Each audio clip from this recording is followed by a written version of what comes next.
Вчера все те люди, что вовлечены в новостную повестку, почувствовали неприятное возвращение во вторую половину февраля. Сербия – такой же бывший центр рухнувшей империи, как Россия. Явно и недвусмысленно грозит военной силой одной из бывших частей этой империи – Республики Косово.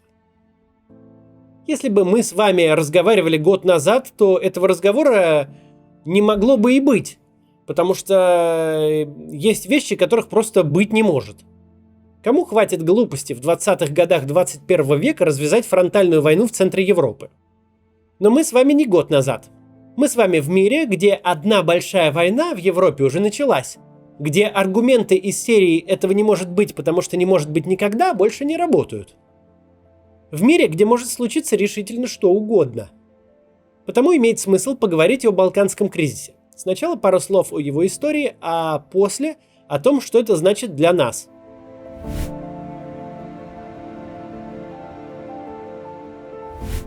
О причинах и ходе конфликта в Косово мы выпускали ролик 1,5 года назад.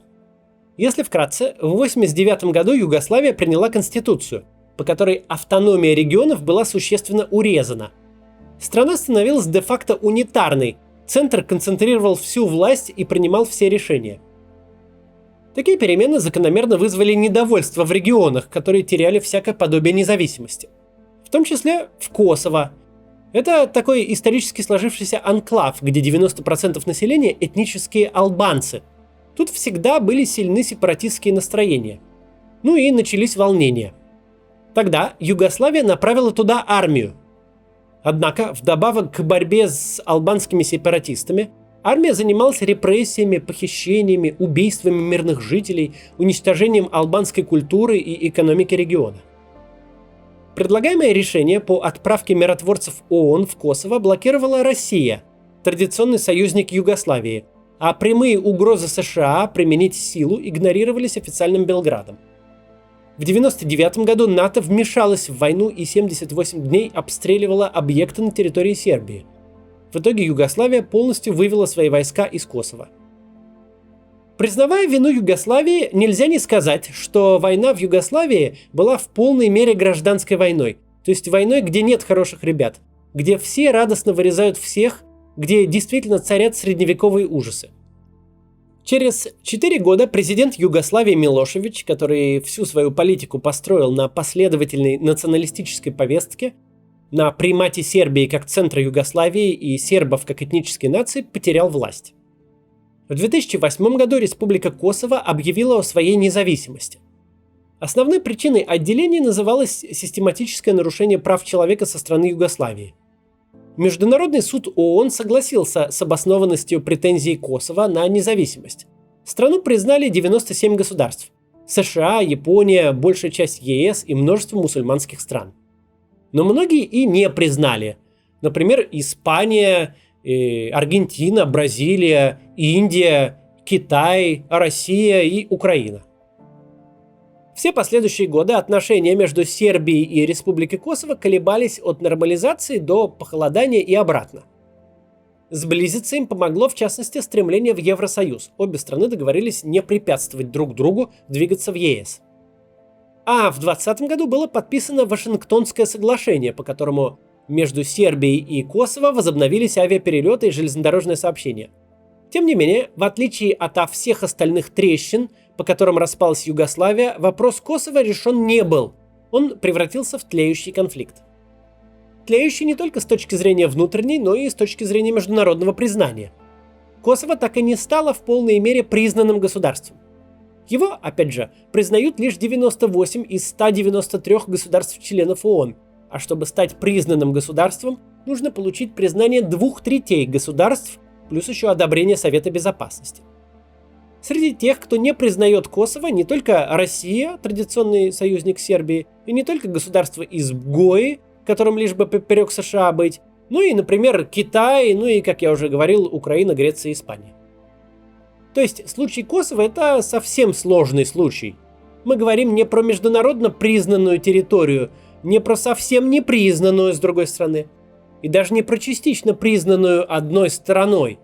Мы говорим про ситуацию, которая прекрасно описывается заглавием статьи в Википедии «Международно-правовой статус Косово». что в полной мере свидетельствует о том состоянии неопределенности, которое имеет место быть.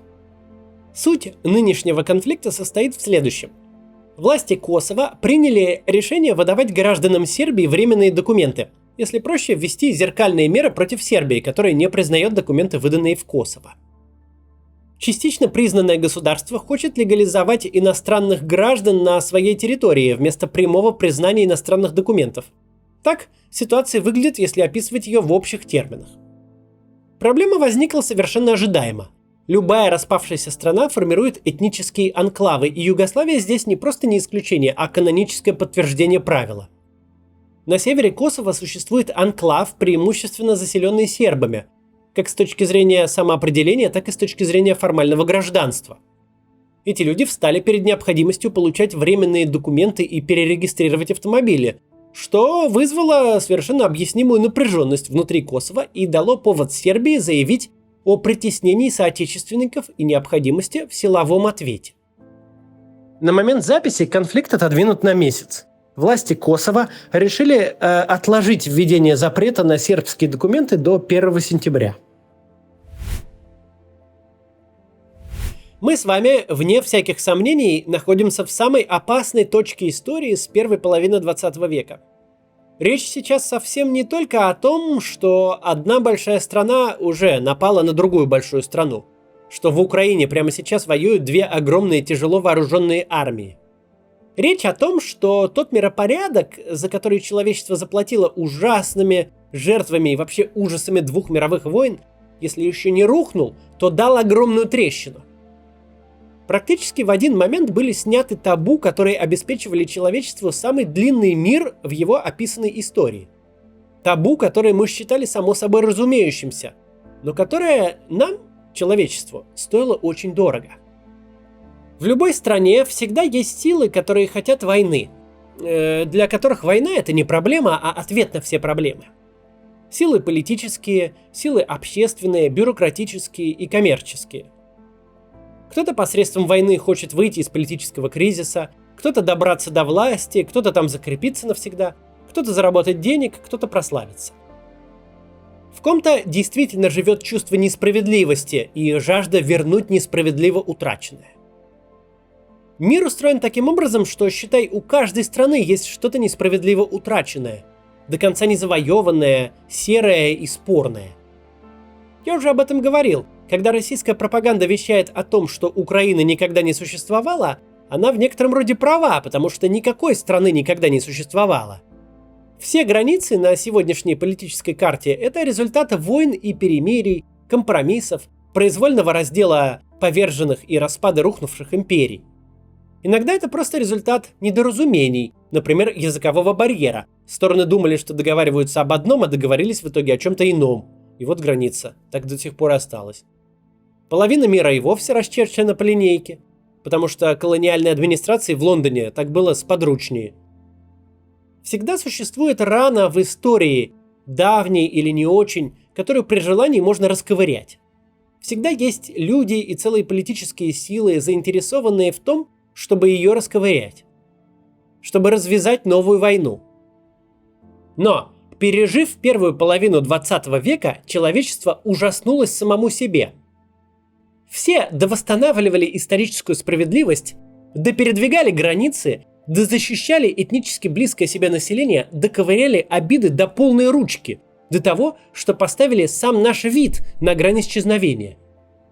Еще одной такой войны человечество может просто не пережить. Ее просто нельзя себе позволить.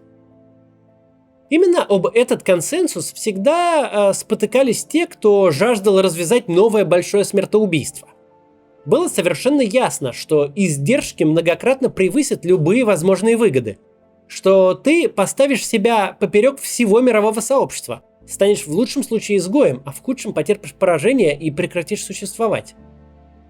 Что, помимо прочего, сказал миру Владимир Путин, развязав большую континентальную войну? Что захватнические войны, в принципе, до сих пор работают.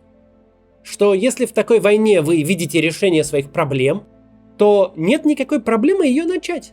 Будто у нас тут 19 век, а не 21.